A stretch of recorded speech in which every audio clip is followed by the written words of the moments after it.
never say goodbye.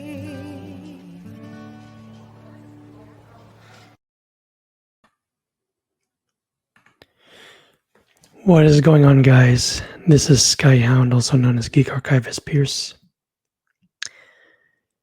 As you can obviously tell, this is a bit of a tribute episode on the birthday of Jason David Frank, otherwise known to fans as Tommy Oliver.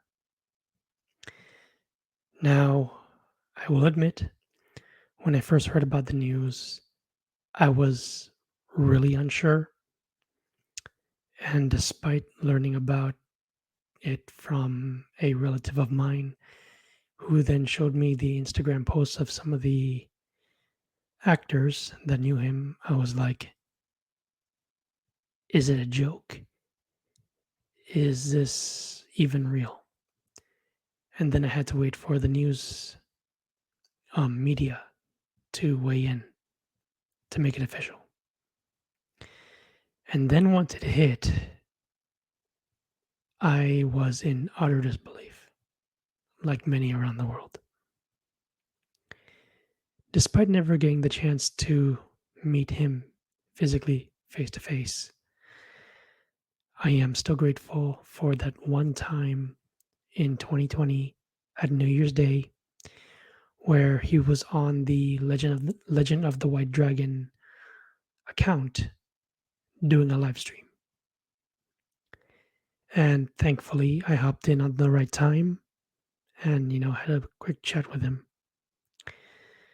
In addition to a little birthday cameo I treated myself to a few years later. Now, besides that, I felt like going over a few episodes with you guys, specifically Mighty Morphin, and at least the two episodes where Tommy comes back, not just as Dr. Oliver, but also as the Black Ranger. So, in this case, I'm going to be going over at least the first episode of the Green with Evil arc. I've watched it so many times that I could probably just summarize the whole thing in a few minutes. But with that being said, there is a few things that I wanted to show you guys. Excuse me. It had to do with a couple of stuntmen. One of them I actually interviewed twice, and I met for the first time at Power Morphicon in 2022. That stuntman is Erik Betts. Now, if you guys are familiar with a few of the suits that he was in, let me reiterate. He was Pudgy the Pig. He was also a Putty Patroller. He was also in the suit for the Red and Green Ranger. However, he was not the only stuntman who got to wear the Green Ranger suit. You want proof? Well, the clip I'm about to show you does prove this point. Hien Nguyen, for fans of WMAC Masters, you know where I'm getting at. He performs a kata in the first episode at the very opening, which I will play for you guys right now.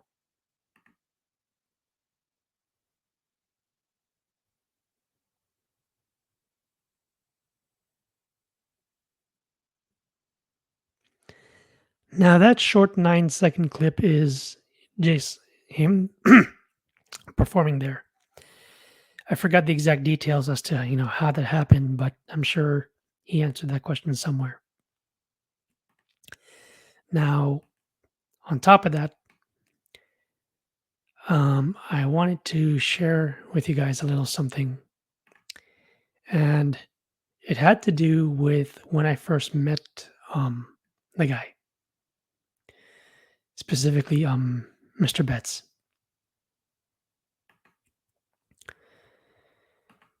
So basically, what happens is that when I asked Mr. Betts, as I was looking on the posters that he had, with him, and I was trying to decide, I did inquire about, the Green with Evil arc. And he explains to me how the scene in the iconic alleyway, for those of you guys who got a chance to go there, I'll say this right now. A little jealous, but I'm hoping to be able to get the opportunity to go and visit the sites like you guys did. Even though I'm gonna have to also cite other YouTube channels, for those of you guys that went for a project I'm working on. But anyway, I'm just gonna be playing without the sound. The part where he comes in, and it's in that iconic alley scene that most of us know so well. So bear with me for a few seconds as I get on the correct screen. Give me one moment. I think it's here. Up. Here we go. Give me a few seconds. Okay, so again, no sound, but I'll point out to you guys where he was explaining to me how this came about. So here we go. So we see Tommy's going down the alleyway, and then the putties appear.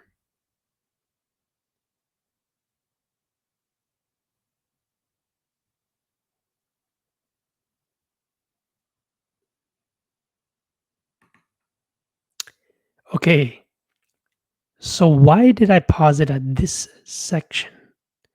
Well, as Mr. Betts told me when I first interviewed the guy, when I was asking about that scene, that part where you see Tommy pushing that putty patroller and it's running up the wall and doing that flip, this, ladies and gentlemen, was Erik Betts in that suit. So he was explaining to me how that went about. I don't remember the exact words, but he does explain to me that he was running up the wall as he was being pushed. So let me get to that part again real quick. It's around here. So the 629 mark. So around 629, let's play it again.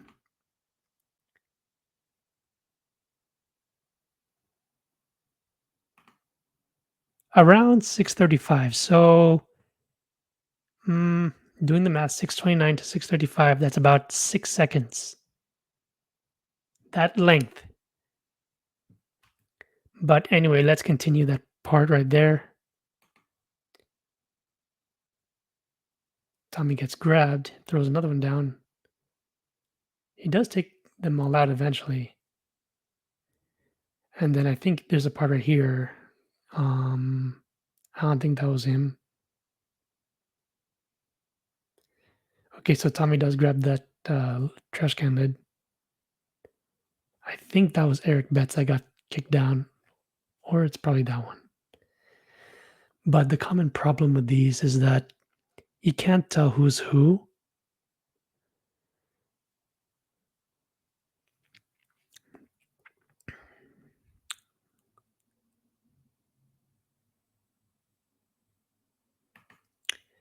So there's the end of that part. But at least now you guys know a little something with regards to sort of what went on behind the scenes. But for those of you guys who got a chance to, walk down that alleyway, again, I'm a little jealous for those of you guys who got to see the sights.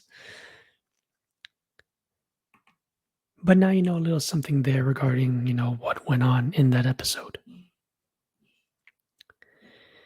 Now, with that part being said, if you guys were paying attention to my little birthday stream that I had a few days ago, I revealed a little something regarding the episode Gung Ho.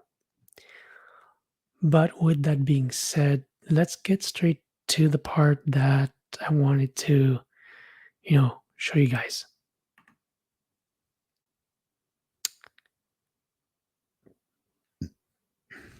Give me 1 second.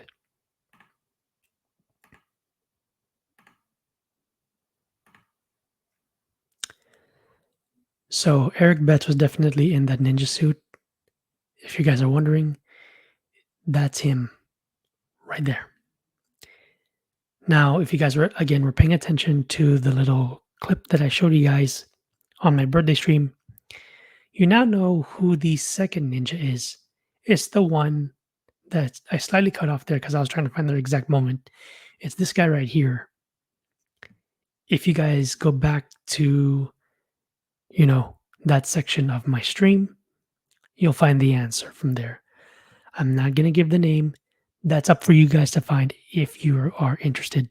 But again, now you know a little something there.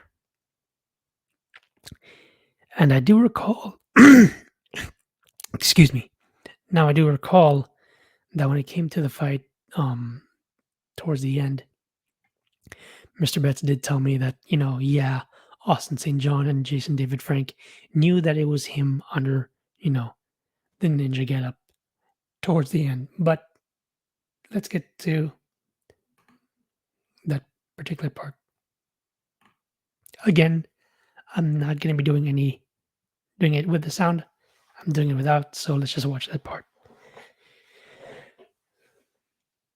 So we see here Jason is fighting the second ninja, and then Erik Betts is waiting in the background.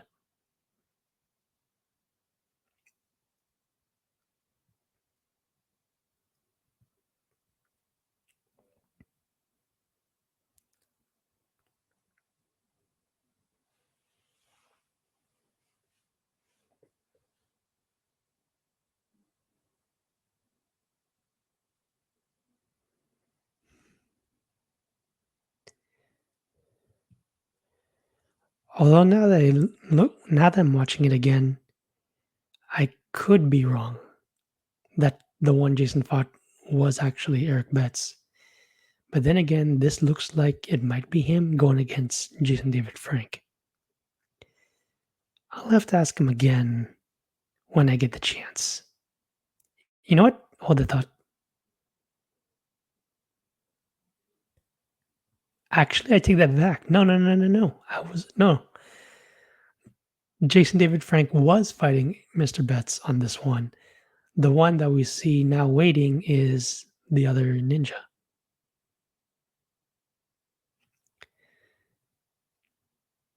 So now we get to the bow staffs, the shorter ones.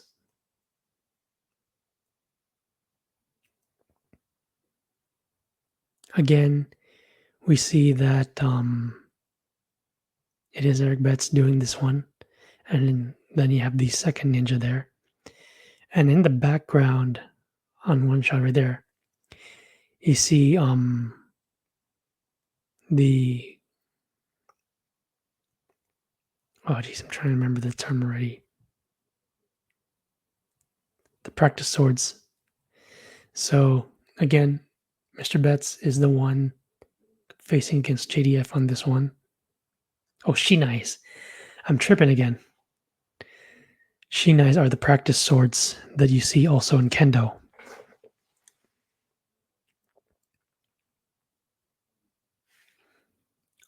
There's also Richard Janelle. May he rest in peace.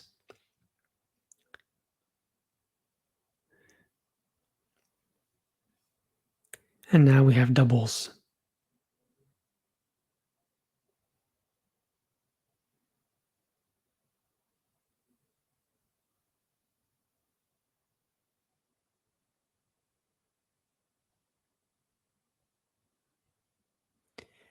And then time eventually runs out.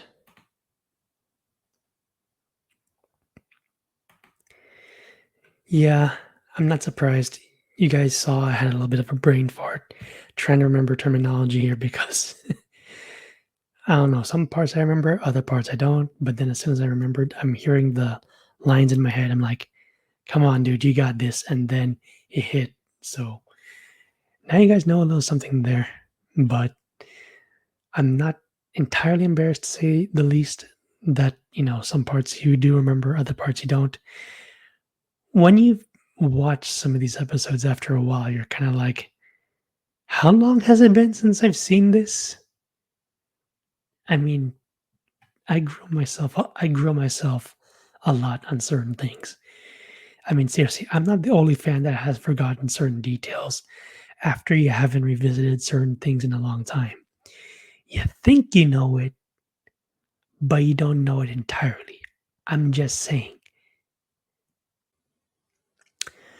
Okay, now originally I was thinking of going over both episodes, but I'm just gonna go over episode 4 of Dino Thunder. Not entirely, just certain segments of the episode. So bear with me for a bit. Again, I'm just gonna go over certain bits, give my commentary and my general thoughts. So again, not gonna be watching the whole thing, just providing a bit of commentary. That's all I'm doing.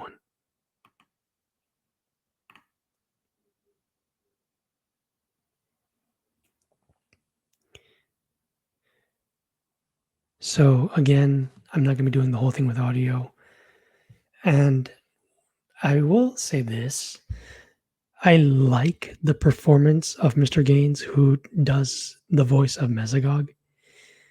One thing I am curious about is um, I know it's mostly ADR, audio, dialogue. I think the R stands for replacement. Correct me if I'm wrong, put in the comments. But the way how they do the puppet for the suit, I realized that it is almost, you could say, the same method for most characters. That, when there's a head, you obviously have someone doing the puppetry in terms of trying to match the movement of, you're trying to time the speaking to the person. And then other times you have ones where it's like, you have the head where the suit actor is able to speak through it and it's still able to move just as fine. I'll just put it that way. But when you compare it to, say, the next season SPD, I do recall hearing that they definitely had issues with regards to the puppetry and how it was difficult for the actor John Tui to kind of like, do the voice and all of that. There was definitely issues on the circuitry.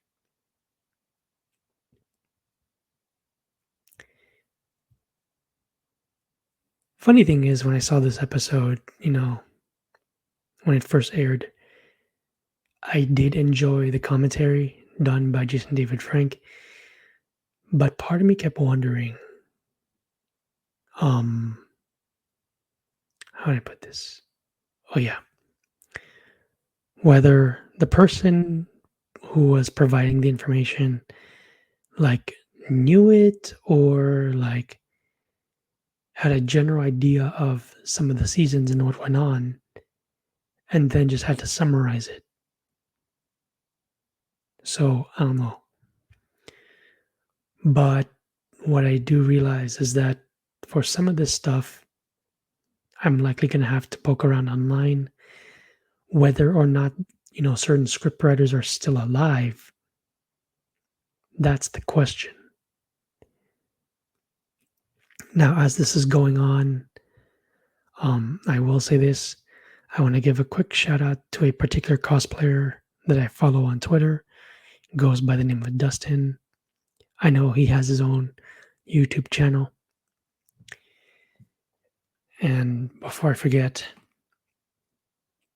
one thing I want to be clear here is that there is a tweet that he made. I have the receipt somewhere.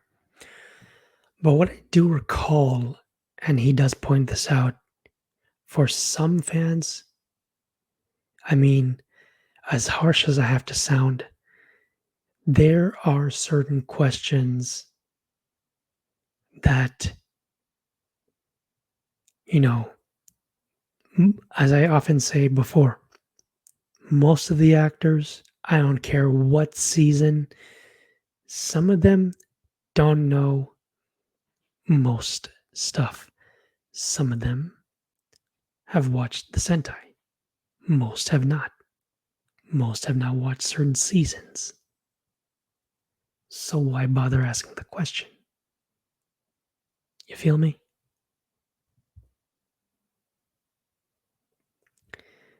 But yeah, some things, you know, to quote somebody, you have to look it up yourself. What else here? Give me a moment. There's a little something.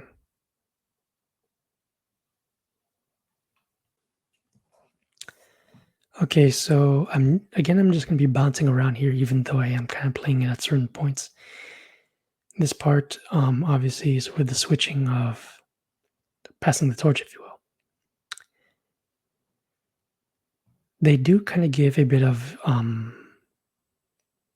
quick summary of what happened to the character after he left. Now, give me 1 second. There's something here.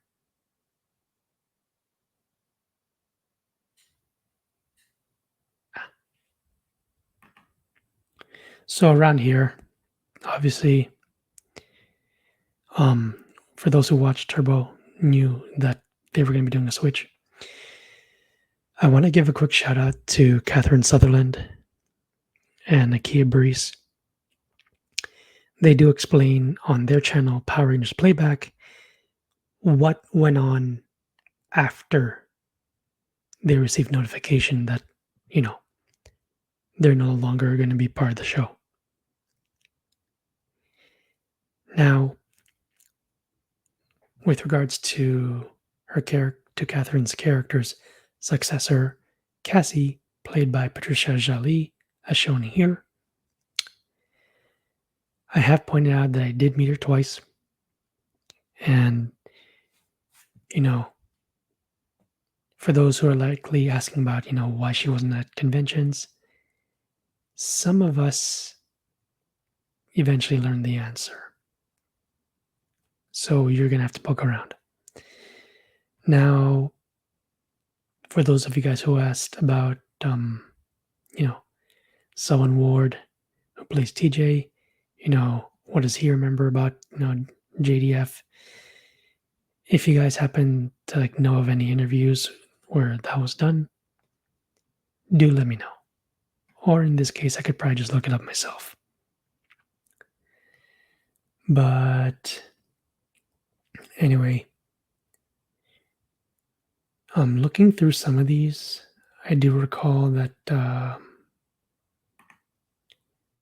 for example, the way how the narration went for Lost Galaxy, it was pretty straightforward. I guess they tried to shorten certain ones for time.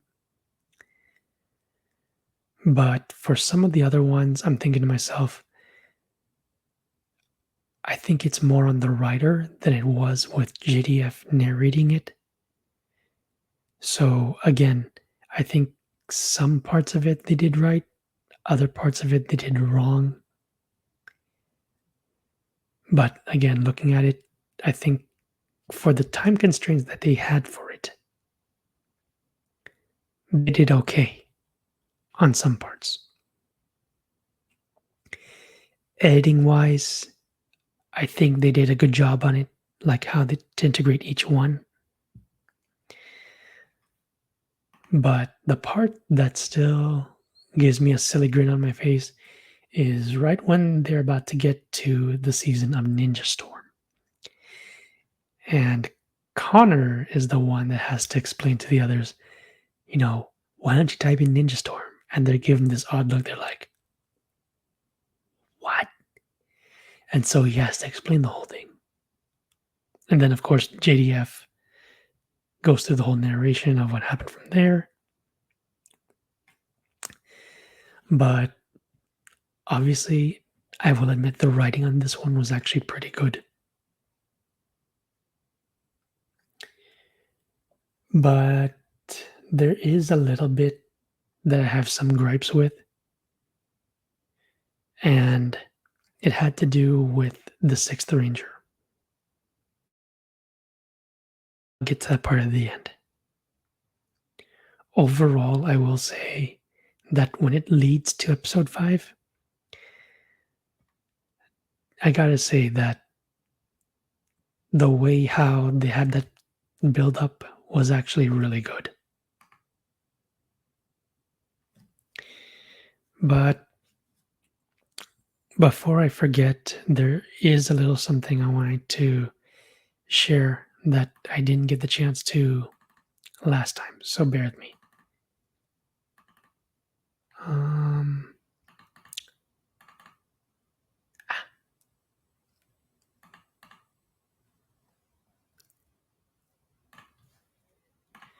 so, again, for those of you guys who haven't had the chance to meet Erik Betts, give me 1 second. I do have a picture of when I was over at Comic Con Revolution. That's actually the second time that I met the guy. That's the guy who was in those suits. Now, if you're wondering about whether or not what I said about Hien Nguyen was true, it actually is. So give me 1 second.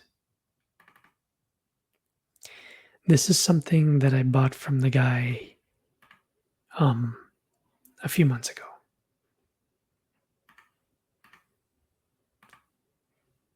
Bear with me for a second. This. Yeah.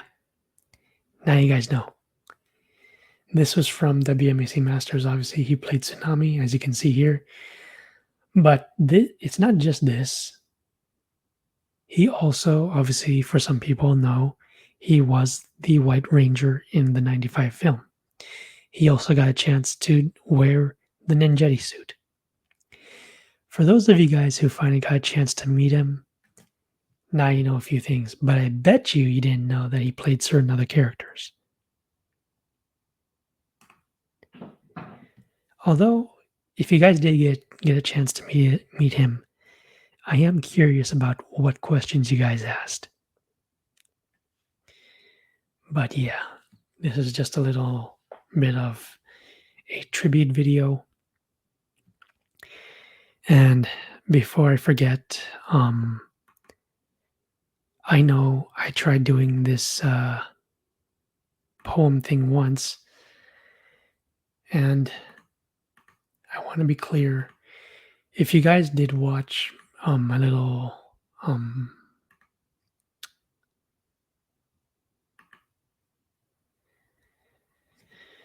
birthday video that I got from JDF via Cameo, I did let him know that I did like his poetry, and I felt like on my little tribute video, as messy as my editing skills are, I wanted to share it with you guys once again. So, again, this is a poem I wrote myself called Beyond the Morpher. I did give a copy of the poem to a few of the Rangers, like Karen Ashley, Catherine Sutherland, Walter E. Jones, as well as Mr. Erik Betts himself. Now, obviously, I also did give one to one of Jason David Frank's daughters, Sky Frank,